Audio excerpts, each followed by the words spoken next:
Good morning friends, எல்லோரும் எப்படி இருக்கீங்க? நல்லா இருக்கீங்களா? காலையிலே காஃபிலாம் குடிச்சாச்சா? லாஸ்ட்டு சண்டே நம்ம வீடியோ போடலை. அட்லீஸ்ட் அதை அந்த சண்டேயாவது வீடியோ போடலான்னு சொல்லி வந்திருக்கேன். ஓகே ஃப்ரெண்ட்ஸ், இன்றைக்கி நம்ம என்ன பார்க்க போகிறோம் அப்படின்னா, எங்கள் வீட்டுக்கு வர எல்லாருமே என்கிட்ட கேட்குற கேள்வி என்ன அப்படின்னா, டேங்க்கை வந்து எப்படி நீங்கள் மெயின்டைன் பண்ணுறீங்க? எத்தனை நாளைக்கு ஒருக்கா நீங்கள் வந்து வாட்டர் சேஞ்ச் பண்ணுறீங்க? How often we need to do water change? இதுலேருந்து நான் என்ன சொல்ல வரேன் அப்படின்னா, நான் என்னோடய வீடியோவோட தம்ப்நெயில்ல இங்கிலீஷ்லேயும் சரி தமிழ்லேயும் சரி 2 லாங்குவேஜ்லையுமே நான் வந்து என்ன பண்ணுறேன் அப்படிங்கிறத நான் கொடுக்க போகிறேன்.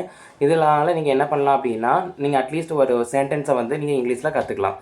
அந்த ஒரு மோட்டிவில் தான் நான் போடுறேன். அதை நீங்கள் ரெஃபர் பண்ணிக்கோங்க. ஸோ இன்றைக்கி நம்ம என்ன பார்க்க போகிறோம் அப்படின்னா, எத்தனை நாளைக்கு ஒருக்கா நம்ம வந்து ஃபிஷ் டேங்கு வாட்டர் சேஞ்ச் பண்ணணும் அப்படிங்கிற பற்றி இன்றைக்கி நம்ம பார்க்க போகிறோம். என்கிட்ட என்ன கேட்டிங்க அப்படின்னா, என்னை பொறுத்த வரைக்கும் நம்ம எத்தனை நாளைக்கு ஒருக்கா நம்ம வாட்டர் சேஞ்ச் பண்ணணுங்கிறது வந்து கிடையாது. அது நம்ம வந்து வாட்டரோட கண்டிஷனை பொறுத்து. இப்போ நான் வந்து சம்டைம் வந்து என்ன பண்ணுவேன் அப்படின்னா, 6 மந்த்துக்கு ஒருக்காவும் வாட்டர் சேஞ்ச் பண்ணுவேன், 3 மந்த்துக்கு ஒருக்காவும் வாட்டர் சேஞ்ச் பண்ணுவேன். அது வந்து வாட்டரோட கண்டிஷனை பொறுத்து தான் நம்ம சொல்ல முடியும். ஸோ எத்தனை நாளைக்கு ஒருக்கா அப்படிங்கிறத நம்ம கரெக்டாக சொல்ல முடியாது. இப்போ நம்ம வந்து டேங்க்கில் வந்து ஃபில்ட்ரோ ஏதோ ஆட் பண்ணியிருக்கோம் அப்படின்னா, ரொம்ப நாளைக்கு ஒருக்கா நம்ம வந்து வாட்டர் சேஞ்ச் பண்ணாலே போதும். ஏன்னா என்கிட்ட கேட்குற எல்லாருமே அதுதான் கேட்பாங்க. டேங்க் எப்படி நீங்கள் மெயின்டைன் பண்ணுறீங்க? நான்லாம் வாரத்தில் ஒருக்கா வாட்டர் தண்ணி மாற்றிக்கிட்டு இருக்கேன், எனக்கு அது ரொம்ப கஷ்டமாக இருக்குது, என்னால் மெயின்டைன் பண்ண முடியலன்னு சொல்லி கேட்பாங்க. உங்களுக்காக நான் டிப்ஸ் நான் கொடுக்குறேன். வாங்க வீடியோக்குள்ளே போகலாம். வீடியோக்கு போகிறதுக்கு முன்னாடி நம்ம சேனலை இப்போ தான் ஃபஸ்ட் டைம் பார்க்குறீங்க அப்படின்னா மறக்காமல் நம்ம சேனலை சப்ஸ்கிரைப் பண்ணிக்கோங்க. வீடியோக்கு ஒரு லைக் போட்டுக்கோங்க. வாங்க வீடியோக்குள்ளே போகலாம்.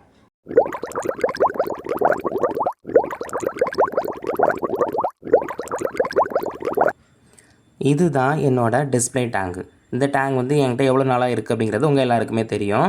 கிட்டத்தட்ட ஒரு 5 இயர்ஸாக நான் அதை வச்சுருக்கேன். இப்போ இதில் இருக்கிற ஃபிஷ் எல்லாமே என்கிட்ட ஒரு 4 இயர்ஸ் என்னமோ என்கிட்ட இருக்குது. இப்போ இந்த டேங்க் பார்க்கும்போது உங்களுக்கு எப்படி தெரியுது?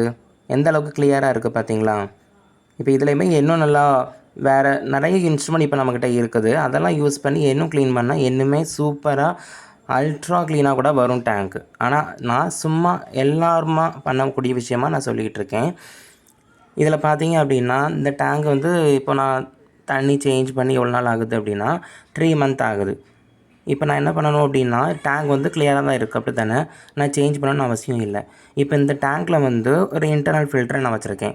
இப்போ இந்த ஃபில்ட்ரு இருக்கிறதுனால டேங்க் வந்து கொஞ்சம் ஓரளவுக்கு க்ளீனாக தான் இருக்கும்.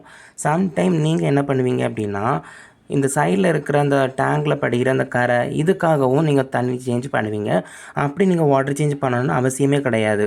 அப்படி நீங்கள் அடிக்கடி வாட்டர் சேஞ்ச் பண்ணாலுமே என்ன ஆகும் அப்படின்னா, ஃபிஷ் வந்து சாகிறதுக்கு வாய்ப்பு நிறையா இருக்குது. ஸோ அந்த தப்பு பண்ணாதீங்க. அந்த கரை இருக்கிறதுனால ஒரு பிரச்சனையும் கிடையாது. இப்போ அதுக்கு சில இன்ஸ்ட்ருமெண்ட்லாம் இருக்குது, அதை நான் உங்களுக்கு பிறகு நான் சொல்கிறேன். அதை நீங்கள் வெளியே இருந்தே உள்ள ஸ்பாஞ்சு உள்ள விட்டு தேய்ச்சோம் அப்படின்னா அந்த கரைலாம் வந்துடும். ஸோ அப்படியும் நீங்கள் க்ளீன் பண்ணலாம். ஆனால் இந்தளவுக்கு இருக்கிறதே பெட்டர் தான். இதுவே டேங்க் வந்து பார்க்குறதுக்கு அழகாக இருக்குது. இப்போ எங்கள் வீட்டுக்கு வர எல்லாருமே பார்த்தோன்னே அழகாக இருக்குது டேங்கு, சூப்பராக இருக்குன்னு சொல்லுவாங்க. வாங்க இப்போ நம்ம டப்ஸில் இருக்கிற ஃபிஷ்ஷெல்லாம் பார்க்கலாம். இப்போது நம்ம டப்ஸில் இருக்கிற வாட்டரை பாருங்கள். இது எந்தளவுக்கு க்ரீனிஷாக இருக்குது பாருங்கள். இது காரணம் என்ன அப்படின்னா, இதில் ஃபாக்ஸ்டெயில் பிளான்ட் வந்து நிறைய க்ரோத் ஆகிருக்கு, நிறைய வளர்ந்துருக்கு. அதுதான் ரீசன். இப்போ நான் உங்களுக்கு தண்ணி எடுத்து காமிக்க பாருங்கள். இது எந்தளவுக்கு க்ரீனிஷாக இருக்குது பாருங்கள். ஆனால் இந்த டைம்லையுமே வாட்டர் சேஞ்ச் பண்ணுறது நல்லது தான். ஏன்னா ஃபாக்ஸ்டெயில் ரொம்ப வளர்ந்துருக்கனால ஃபிஷ்ஷுக்கு அந்தளவுக்கு இடம் இருக்காது. வாட்டர் வந்து சீக்கிரமே கெட்டு போகிறதுக்கு வாய்ப்பு நிறையா இருக்குது. ஸோ நம்ம இன்றைக்கி மாற்றிடலாம் வாங்க. இந்த டப்ஸில் நான் வாட்டர் சேஞ்ச் பண்ணி 3 மந்த் ஆகுது. அதான் இந்தளவுக்கு இருக்குது. ஏன்னா இதில் வந்து ஃபில்ட்ரு எதுவுமே நான் ஆட் பண்ணல. ஜஸ்ட்டு நான் வாட்ரு அப்புறம் ஃபாக்ஸ்டெயில் இது மட்டும் தான் இருக்குது. கொஞ்சம் சன்லைட் படுற மாதிரி வச்சுருக்கேன். அதனால தான் இந்த ஃபாக்ஸ்டெயில் பிளான்ட் வந்து இந்தளவுக்கு ரொம்ப க்ரோத் ஆகிட்டே இருக்குது. இப்போ தண்ணி பாருங்கள் எந்தளவுக்கு க்ரீனிஷாக இருக்குன்ட்டு. இந்த க்ரீனிஷாக இருக்கிறது வந்து ஃபிஷ்ஷுக்கு வந்து பிடிக்கும். ஆனால் இது தண்ணியுமே நான் மாற்றி ரொம்ப நாள் ஆகிட்டுங்கிறதுனால கீழே வந்து நிறைய டஸ்ட்டு இருக்கும். ஸோ நான் பெட்டர் தண்ணி மாற்றுறது நல்லது தான்.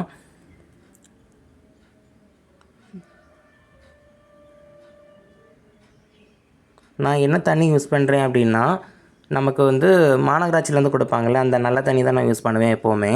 நீங்கள் அதை யூஸ் பண்ணுறதுக்கு முன்னாடி நீங்கள் என்ன பண்ணணும் அப்படின்னா, தண்ணி வந்து கொஞ்சம் குடிச்சு பார்த்துக்கோங்க. சம்டைம் என்ன இருக்கும் அப்படின்னா, அந்த ப்ளீச்சிங் பவுடர் ஸ்மெல் அடிக்கும் பார்த்தீங்களா, அந்த ஸ்மெல் அடிக்கிற டைமில் வந்து நீங்கள் தண்ணி யூஸ் பண்ணாதீங்க. அந்த ஸ்மெல் இருந்துச்சு அப்படின்னா ஃபிஷ் வந்து கண்டிப்பாக செத்துரும். ஸோ எப்போவுமே தண்ணி நீங்கள் மாற்றும்போது கொஞ்சம் குடிச்சு பார்த்துட்டு செக் பண்ணிட்டு மாற்றுங்க. ஏன்னா நம்ம போர் வாட்டரில் போடுறதுக்கும் நம்ம நல்ல தண்ணியில் போடுறதுக்கும் நிறைய வித்தியாசம் இருக்குது. ஒன்று வந்து அந்தளவுக்கு உப்புக்காரம் அந்த பிடிக்காது. இந்த டேங்கில் பார்த்தீங்களா உப்புக்காரம் இருக்கும்ல, அந்த மாதிரி உப்புக்காரம் அவ்வளோவா பிடிக்காது. ஒரு வழியாக நம்ம இப்போ வாட்டர் சேஞ்ச் பண்ணிட்டோம். இப்போ இந்த டப் செட்டப் எந்த அளவுக்கு வந்திருக்கு அப்படிங்கிறத பாருங்கள். இந்த செட்டப் உங்களுக்கு பிடிச்சிருந்தா அப்படின்னா மறக்காமல் இந்த வீடியோக்கு ஒரு லைக் போட்டுக்கோங்க. இந்த மாதிரி நீங்களும் ட்ரை பண்ணி பார்த்துட்டு எனக்கு கமெண்ட் பண்ணுங்கள். ஓகே ஃப்ரெண்ட்ஸ், இன்றைக்கி வீடியோ உங்களுக்கு யூஸ்ஃபுல்லாக இருந்திருக்கும்னு நம்புகிறேன். இன்னொரு இன்ட்ரெஸ்டிங் வீடியோவில் நம்ம பார்க்கலாம். Okay, bye bye.